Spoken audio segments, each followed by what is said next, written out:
For we are opposed around the world by a monolithic and ruthless conspiracy that relies primarily on covert means for expanding its sphere of influence, on infiltration instead of invasion, on subversion instead of elections, on intimidation instead of free choice.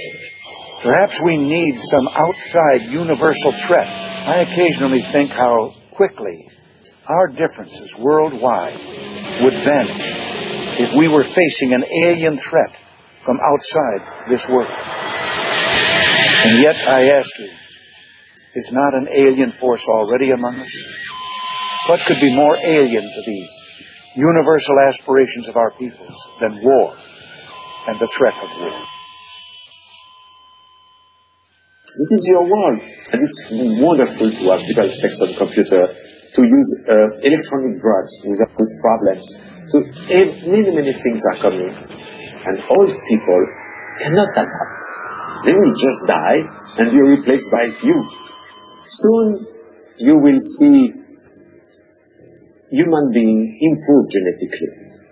Like we can make genetically modified food for better, not for worse. We will be able to make also human beings better than they are today. Unethical. I don't know what it is. The problem is to give to all humanity medicine and a better future through cloning. And the best of all, eternal life. Because you students, young people who are looking at me now, you may, maybe, never die. A cult leader from Quebec was questioned by members of the U.S. Congress today as they grapple with the moral and ethical issues surrounding human cloning.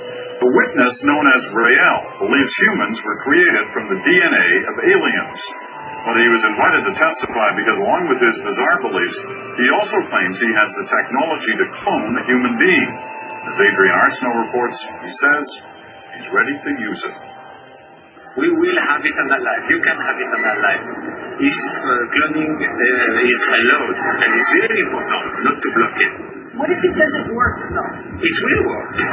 Maybe, and that's the problem. U.S. lawmakers are now scrambling to catch up with the science. Please rise and raise your right hand. Assembling an eclectic group of bioethicists, animal cloning experts, and the controversial, asking, should human cloning be banned? Those that say ban it, those would not be the Neil Armstrongs that would fly us to the moon. Dr. Zappo says he has a list of 700 people who've signed up. Rael can do one better. Says he and his 55,000 UFO-believing followers have a secret lab, a stockpile of money, and the remains of a 10-month-old baby whose parents want to clone. Will be done anyway, somewhere, someday, as thankfully, nothing can stop science.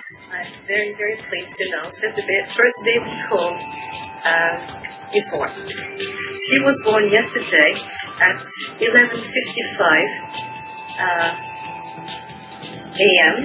in the country where she was born. So this will not give you more details about the location. She's fine. We call her Eve. Today, with the executive order I am about to sign, we will bring the change that so many scientists and researchers, doctors and innovators, patients and loved ones have hoped for and fought for these past 8 years. We will lift the ban on federal funding for promising embryonic stem cell research.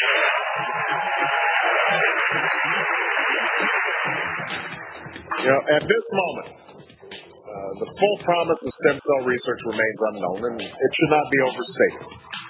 But scientists believe these tiny cells may have the potential to help us understand and possibly cure some of our most devastating diseases and conditions, to regenerate a severed spinal cord and lift someone from a wheelchair, to spur insulin production and spare a child from a lifetime of needles, to treat Parkinson's, cancer, heart disease, and others that affect millions of Americans and the people who love them. But that potential will not reveal itself on its own. Medical miracles do not happen simply by accident.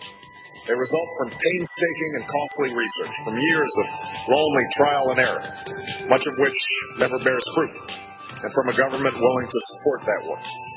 From life-saving vaccines to pioneering cancer treatments to the sequencing of the human genome, that is the story of scientific progress in America.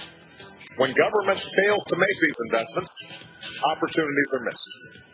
Promising avenues go unexplored. Some of our best scientists leave for other countries that will sponsor their work.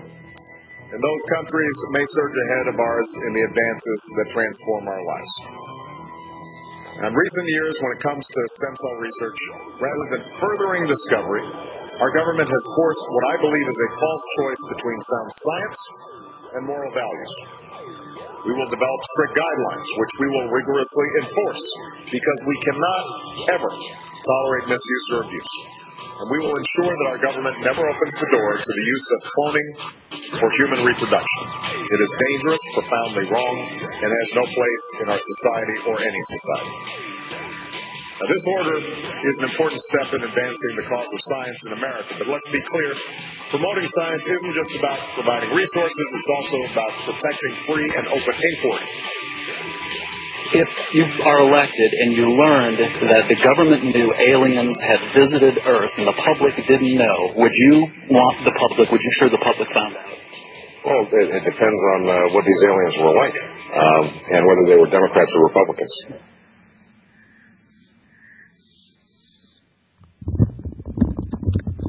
All the technologies that are going to come out of this, when you realize that these people have been seeking this fountain of youth from day one, you start to get the picture that they know something we don't. When we think it's just flights of fancy as they pay Cortez or Pizarro or any of these great navigators to come over and seek this fountain of youth, they had a purpose. They did not put money behind this for nothing. And when you begin to realize that the talk of eternal life is a possibility, as Rael said in Congress, and not only that, this concept of reconnecting a spinal column, you can now do head transplants. Look it up. And the only missing piece for a head transplant is, of course, being able to reconnect the spinal column, which stem cell research will allow. Can you imagine an 80-year-old head on a 20-year-old body? Pick this up on the other side. Not long into the studies of UFOs and the occult that the two come together. We constantly find these connections in the strange aerial phenomenon and also in the dark rituals of our leaders, as strange as this may seem. Now, Aleister Crowley was one who was consistently contacting what we could call pan-dimensional beings. And he himself said, "My observation of the universe convinces me that there are beings of intelligence and of power far higher quality than anything we can conceive of as human. That they are not necessarily based on the cerebral and nervous structures that we know of, and that the one and only chance for mankind to advance as a whole is for individuals to make contact with such beings." This came from Aleister Crowley, Magic Without Tears, published, I think, in 1947, which, of course, is a very curious year, because it's at this time in 1947 when Aleister Crowley, doing rituals, was trying to open spatial gateways and admitting extraterrestrial current into the human life wave. They say it's an occult tradition. It's been passed on and carried on by Lovecraft. He gave it persistent utterance in his writings. You can find it often as you find a correlation between the Sumerian gods of old and the fish monsters of H.P. Lovecraft. He encoded many of the ancient Sumerian tales into these stories. They want to say that some transfinite and superhuman power is marshaling its forces with intent to invade and take possession of this planet. And this is reminiscent of Charles Fort's dark hints about the secret society on Earth, already in contact with cosmic beings, and perhaps preparing the way for their advent. Crowley dispels this, saying this aura of evil is false, and that he actually prefers to interpret it thematically, as not an attack upon human consciousness from within, but to embrace other stars and to absorb their energies into a system that is thereby enriched and rendered truly cosmic by the process. Now, I've gone cosmic, I've gone extraterrestrial, I've seen these things and witnessed things that most don't consider real. I've had night turn to day as I was walking past a submarine base. I've seen a large rectangular craft and a large V-shaped craft. My father was involved with this, and as you'll hear in the next clip, Jimmy Carter, of course, was one of the few presidents, if not the only president, to publicly admit that he had seen a UFO, and my father was heavily connected with him. But it's not simply the idea that my father was a worshipful master in the Freemasons and connected with UFOs. You see, my father was part of Project Blue Book and chased flying saucers for the government. But he was also a submariner. And he was on the very first killer nuclear submarine with none other than Jimmy Carter. And when we start to recognize that this story is not simply extraterrestrial, but also submarine. This story, when you look into UFOs and you start to understand the first encounters with UFOs, they were actually USOs, or submariner, unidentified, submerged objects. So when we start to think about life on planet Earth and the potential of an ancient civilization that potentially came from Mars, if you start to look into the symbolism of Mars and all that you see in front of you,